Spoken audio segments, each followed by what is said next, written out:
Hello everyone and welcome to this new video. Today I'm talking to Mårten from JMJ Interactive. Mårten, can you introduce yourself? I sure can. Mårten Jonsson of JMJ Interactive, as you said. I'm a game developer from Gothenburg. I've been making games since 2011. Have 9 commercial releases behind me now. And recently released a game called Robbotto, which is the one we will be talking most about. That's about it, I think. You released 9 games already. That's a lot of games. I guess so, yeah. So, in a nutshell, what kind of game is Robbotto? Robbotto is a retro arcade platformer. Classic concept. That is the elevator pitch. That sounds good. Why did you choose to make a game like this?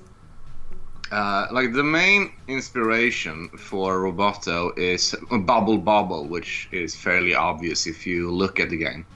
And I got the idea for the game last year, spring of last year, when me and a friend was traveling around in Japan. We went into a retro game bar. They had a bunch of consoles, they had a TV set up, and we found ourselves in front of a NES. So we figured, let's play something. Looked through this, and there was Bubble. And I said, I remember this being really fun to play co-op. Let's give it a try. We played through it, and it occurred to me, this still holds up so well, this concept, this game concept. How come no one's made any more games like this? In this style, this type of gameplay. Looked around and couldn't find anything, so I decided, then I'll make it myself. That's the benefit of being a game developer. You can make every game yourself. Exactly. Didn't find it. Let's make it myself. Did the game become what you originally planned it to become before the start of development? Actually, yes. This game turned out exactly as I envisioned it. Which, isn't always the case, as I think most developers would agree on. But yeah, this one did. Actually did turn out exactly as I wanted to. Nice. What inspired you to become an indie game developer? I don't really know. I've known ever since I was a kid that I wanted to work with video games. I've known since I was a kid that I wanted to develop video games. And it was I started my company while I was still in university. Because I was tinkering with some projects for a course there, and it's I was working solo. I've worked solo on a lot of stuff. I know how to do most of it. So I just started putting games together and just sort of fell into specifically becoming an indie developer. Just kind of fell into because you started making stuff. You already made 9 games. What kind of games were the other games before Robbotto? It's actually been a bit of a variety. My first game I released is called Star Sky, which was a meditative, relaxing games. At that time, the not games movement was still in full swing, so it was very inspired by that. And I released 3 games in that series. Starsky 3 released very recently as well. Made Akihabara Feel the Rhythm, which is a rhythm game. And I made some Grow-like games for mobile. So this, actually, Robbotto is my first retro-inspired game. Yeah, you went to retro because of the arcade in Japan. Essentially, yes. I like retro gaming. I grew up with Nintendo, so, the heart is there. For what platforms did you intend to release Robbotto? When I originally started working on it, PC, like it's the main platform always. But my thought at the time, like one of my initial thoughts was like this would make an excellent Nintendo Switch game. And you know, the Switch had only come out like a couple of months before that. But the engine I was working in didn't support Switch, so like I didn't count on it. But then I started working with some other developers in Gothenburg that helped me port it to Switch. So PC and Switch was like the intention from the beginning, and that's actually what I ended up releasing it on as well. Why didn't you go with Xbox and PS4? I'm working on an Xbox port now, and we're gonna take a look at PS4 as well. But I don't think the market for like retro indie games is as big there. And of course, when it comes to PS4, it's very expensive to develop for it. They charge a lot for their dev kits. You would be surprised how easy it is to put it to press when a game goes to Xbox or PS4. Oh, really? Yeah. There's more websites and more outlets that would cover your game because it goes to Xbox or PS4, and it will be treated like a completely new game while it's already on PC since like a year.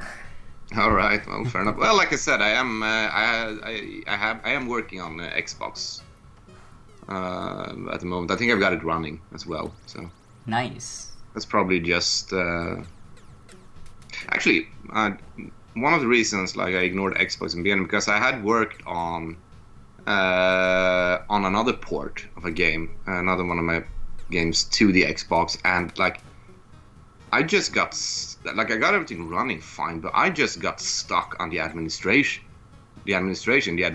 part of releasing a game on Xbox. It was just the worst. It was awful.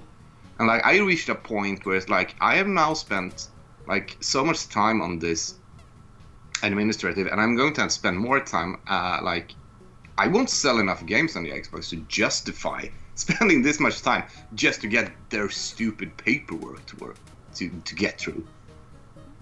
But I can imagine that. Yeah, but I have since heard, like I met some Microsoft representatives in London this fall, and they said this spring, and they said that they knew that was a problem, and they supposedly have fixed that. And I have looked at the portal, and it does appear like they made it easier. So that's why I'm taking a look at it now.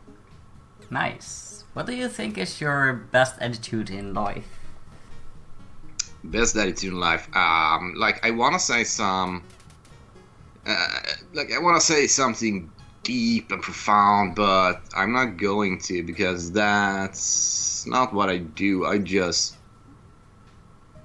don't know. Life just keeps happening. That's it. How long have you been working on Robbotto? I started development in, I think, like late June 2017, and it released, well, mid-August this year. So, I mean, yeah, little more than a year. What was your day-to-day process for making this game? That varied a little. Like I didn't like when I first started working on it, I was basically in crunch mode. Like I was sitting from the moment I woke up until like late evening, just because it was so much fun to make. Actually, like it was so fun to explore the concept, to make the concept. So in the beginning, I worked very intensely. Then, that sort of slowed down, obviously, which is a good thing. Can't keep that pace up all the time. You'll burn yourself out. And like during the fall, I had to work on some other things as well. So I didn't have time to work full time on it. So it's varied. It's varied a lot. When I've had the time, essentially. I don't keep a 9-to-5 schedule. I work when I have the time and inspiration for it. Do you think that will be the same for future games you will make? Probably, yeah. I mean, hell, one of the reasons to be an indie developer is because I don't have to conform to someone else's schedule. I can work on whatever schedule I want. That's one of the benefits. So I'm thinking I'm gonna keep doing like that. Yeah. I don't know if it's a good thing or not, but it's just how I'm comfortable working. Besides the arcade in Japan, was there other big inspirations for this game? No, like that was the main inspiration, and I mean, other than in any retro game. I mean, my childhood was shaped by Nintendo. I'm sure that's influenced me in a lot of ways. What makes this game different from others? I'm not gonna say it's different. Like, I don't feel like every new game has to be like super innovative or unique. What the game does do, and what I think games should strive to do, is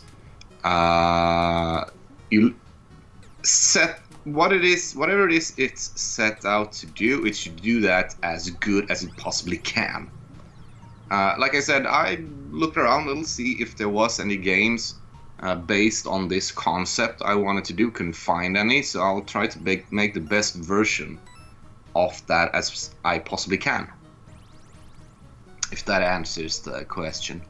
It does. What do you think is the most interesting part of the game? I'm hoping people will enjoy the co-op, because it is an asymmetric co-op experience, which kind of forces you to interact with whomever you're playing with. I think it would be very, very difficult to play through the game in co-op mode and don't talk to each other. That's interesting, I think. What engine are you using, and why did you decide to use this engine? The PC version of Robbotto is made in Construct 2, actually, which is what I've been using most recently. When I started making games, I used ClickTeam Fusion. And both of these editors are visual editors. They don't rely on coding, which is also the reason I don't use them. Like I've used Unity a little bit, I have used Unreal Engine, but I am really not fond of their way, the way they handle things. Like Unity and Unreal, Unity mostly is very clearly made by programmers for programmers, and if you're not a programmer, it makes it very difficult to use. What setbacks did you encounter during the project, and do you feel like you learned anything from them? Actually didn't really encounter any setbacks. That is unusual. That is definitely unusual. But yeah, for the first time, I think, I can actually say that. There was no major setbacks. Not that I can think of, anyway. If you could go back in time, would you do anything different? I don't think so. Actually, I mean, when the game was released, of course, we got some feedback, some points of criticism. Would obviously fix those. But other than that, no, not really. Maybe look at the Xbox and include that in the process from the beginning. If you can advise a new indie game developer, what would you tell him? Think really long and hard about if this is really what you want to do. It is extremely difficult to make it as an indie developer. I haven't made it as an indie developer yet. I still work other jobs on the side, as do a lot of developers I know. So like, I don't know. It sounds a bit bitter to say, but like my advice to new indie developer is don't become an indie developer. If you still That's a good wanna advice. yeah, right. Like if you're still gonna push through anyway, all right. Kudos to you. Just know that it's difficult. What do you feel is success for an indie game developer? Man, everyone thinks differently. Someone thinks it's success just to actually release a game. Some measure success based on player feedback, like. But it depends on what perspective you're looking from. Like I would say, if I was able to, like, live off of making games solo, that was it. If that was my sole source of work and I could live off of that, that would be success for me. To make other developers learn something, what resources would you recommend? And there's a ton of ways to learn things. First of all, you should definitely play games. You have to keep playing games. You're never going to learn. You're never going to get impressions if you don't play games. At the same time, you have to make games. Like there's a lot of game jams happening all over the world. You should attend to those. You learn by doing. So you have to play games. You have to make it. You have to consume games, essentially. Apart from that, there are tons of useful YouTube videos. The ones I've looked at the most is the Game Maker's Toolkit, for example. I would highly recommend that if anyone wants to learn more about game development or the intricacies of some aspects of it. What do you think about the current marketing strategies in the indie game industry? Well, it's a very, very difficult question. I mean, that's the thing. People have been talking about the indie apocalypse for a couple of years now, right? There's too many games being released. It's my experience anyway. Do you agree on that? Yeah. Yeah. Which, Steam is partly to blame for it. They've completely fucked up Greenlight from day one and, fucked up Steam Direct and, just generally continue to fuck everything up. Honestly, I think the way the market is heading is, and it's a bit unfortunate that it's like that, but I think publishers are becoming increasingly important because it is very, very difficult for smaller dev teams or solo developers to make it through the noise. And even have a decent chance to make it through the noise, you have to be like super active on social media, which in itself is a full-time job.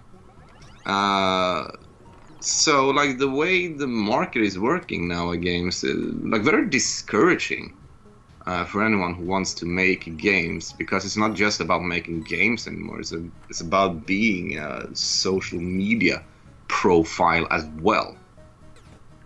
Mm-hmm. Yeah, you were right. It's just, it's very very depressing that that's the way it is, but what are you gonna do? Did you also go with a publisher, or do you just recommend it for other people? I looked at, I did shop around a little bit for publishers for this game, but the ones I talked to initially really didn't want to take it because they thought it was too small of a project. So in the end, I just decided to self-publish. You should make a bigger project. Yeah, sure, but I mean, that's also a problem, and that ties back to what I just said. I mean, there's definitely a market or a desire for games of varying. Like, this isn't even that small of a project. I think, a playthrough is at least 4 hours. Mm-hmm. I mean, that's not really the point. There is absolutely room and presence a need for presence for all types of games. And if that becomes like a new standard that games have to have a certain scope, that's not healthy for the industry either. No, it isn't. Which indie developers, if any, offered you support or knowledge for creating this game? In Gothenburg, we have a very good and very active indie developer community, actually. So we often, developers in the city often meet and talk about things. We have a bi-weekly meeting where we just meet at a pub and drink beer. So feedback is always readily available. So I did play tests to get feedback on the game. Of course, I got a lot of feedback and advice from Retroid that did the Switch port. But I mean, maybe that's pretentious of me, but I tend to not ask for feedback in the early stages of development. Like, I have my vision, that's what I'm going to do anyway. You are stubborn. A little bit, yes, or very much so, yeah. But that's not a good advice. Like, you shouldn't be. You should take advice early. Actually, like, what you probably should do is what I would recommend others to do, even if I don't necessarily do it myself, is like prototype a lot of games, and then, you know, try to get a public opinion or other developers' opinion of that game before you make it. Is there an AAA studio you would work for if you could? Oh, Nintendo, hands down. I mean, that's probably not going to happen, but yeah, if I had to choose. But I don't play that many AAA games anymore, apart from Nintendo consoles, actually. Which game, indie or AAA, do you wish you had worked on? I don't really know. Like, AAA games, it's not really the type of games I make. Like I said, I don't play that many, but I still do play some. I think like Fallout 4 is a game I would have liked to work on. I love the Fallout series, always have. And I did like Fallout 4, but I made so many mistakes. So, I mean, I would have want to work on that and, you know, correct those mistakes. Make it better. Make it better, yes, exactly. Stop them from making, like, what is obviously extremely stupid decisions. Did you have any gaming education at school, or did you learn the whole development process on your own? Yeah, I did go to, when I studied at the University of Gothenburg, I have a master's from there. But, like, the process of making games with the, like, for example, the engines I use, those I learned on my own. But like I said, I got into it during university, because just being in that type of creative environment surrounded by your peers really gives you an extra push to not only learn things, but to actually create things as well. Where did you grow up? Well, I grew up in Varberg, a small town here on the west coast of Sweden. What were your childhood interests? Video games, believe it or not. That is what I spent most of my childhood doing, actually. Well, it would be weirder if you were playing a violin all of your childhood and you get into game making then. Yeah, exactly. So yeah, no, games. Played a lot of board games as well. Played a lot of Magic the Gathering growing up. A bit of Dungeons and Dragons as well. So yeah, gaming in general. What is your favorite video game of all time? I mean, I knew the question was coming, but it is an almost impossible question to answer. like, how would you even go about defining that? I could list off all the retro games that have inspired me, or that are just excellent, like Zelda: Link to the Past, Super Mario World, Super Mario Bros. 3. All of those games, of course, amazing. So doesn't really count. It's too easy. The answer I usually give is Portal 2. Why Portal 2?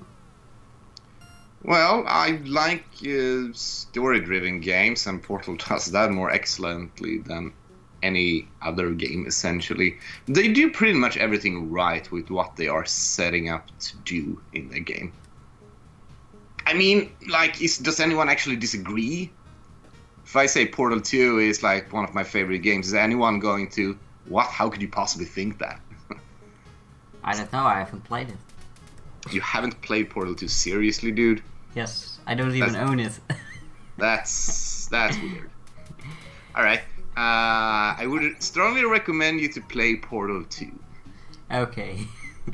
What do you think is your favorite video game of this year, and why? Same there, I knew the question was coming, and it occurred to me, I don't think I've actually... do you mean a game I played this year, or a game that was released this year? A game you played, it's based on your opinion.